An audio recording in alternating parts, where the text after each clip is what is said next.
Have you stayed at an Airbnb? Have you gotten injured at an Airbnb? Airbnbs, they have a dark side, and we will tell you why. So, Airbnbs, they're fun. They have a dark side. They do.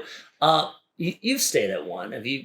Yeah, I have. Have you? I've used Airbnb, and I guess knowing what we know as lawyers about Airbnb and have seen some of the injuries and consequences of poorly maintained and managed Airbnbs, I now, when I stay at one, I'm always a little bit cautious, and I think that's important for people to understand, right? That there are dangers in staying in an Airbnb. And I think the way I like to explain it is that you have a hotel is very regulated.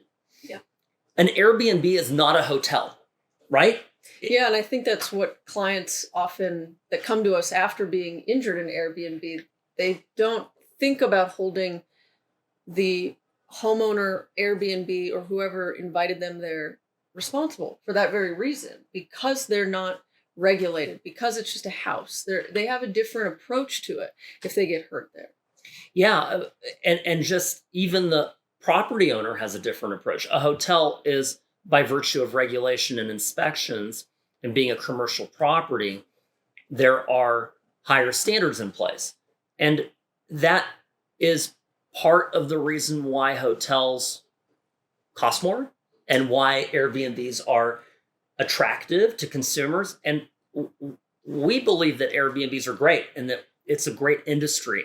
And we support it both for the users and for the renters, or the property owners. But we've seen things go wrong. And Ash, I mean, you can share some of the things that you've seen, that we've seen here. Yeah, I mean, not from luckily I haven't had to see this personally, but we've had clients that come in and they see fatal drug overdoses, catastrophic injuries from trip and falls. I mean, I'm trying to think of some of the things we've seen over the years, and it's pretty crazy that someone can go to a house and sustain that type of injury. And then the hardest part is figuring out who's responsible for covering that loss. Is it the person renting the house? Is it the homeowner? Is it Airbnb?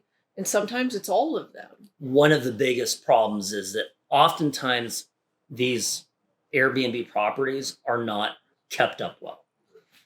And upkeep in terms of the property matters for safety. And so people are getting hurt on uneven entries. They are getting hurt in backyards that are not graded properly. And remember too, right, these houses that are getting rented for parties, and maybe you got invited to a fun party and somebody goes, "Oh, I got an Airbnb and it's great," and all this stuff. And you go there, and what are they serving?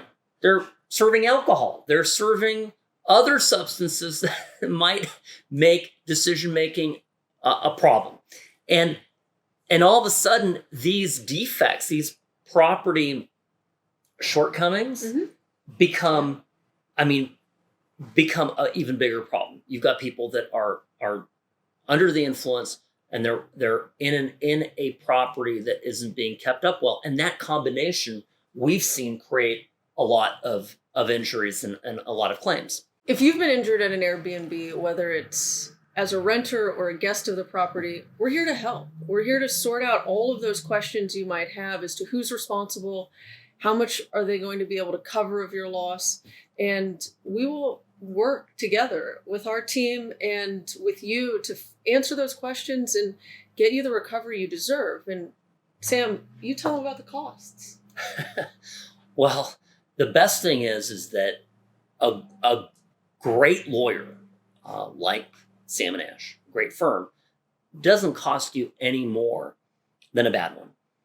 Our fees are payable directly by the insurance company or by the defendants that caused your injury. So don't shop for a lawyer based on low cost. Hire the firm you want. Get the value you deserve and let them pay for it.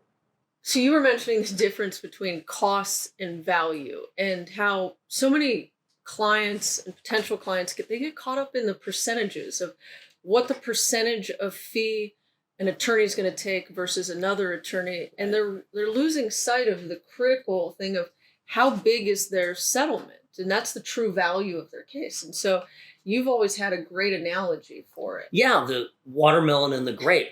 I'd rather have 10% of a watermelon than 90% of a grape. And the truth is, the right law firm will bring that difference in value in your settlement, in the outcome of your case. And what you're left with, 5%, 3% difference in fee can produce 10x, 20x, 30 times the value, and obviously then put a totally different game-changing result in your pocket. And so that's why I always say it's so critical that when you're evaluating what attorney to go with, that you're not just finding the cheapest lawyer, because cheap and low fee lawyers, they come with a risk. And the risk is that you will get a grape.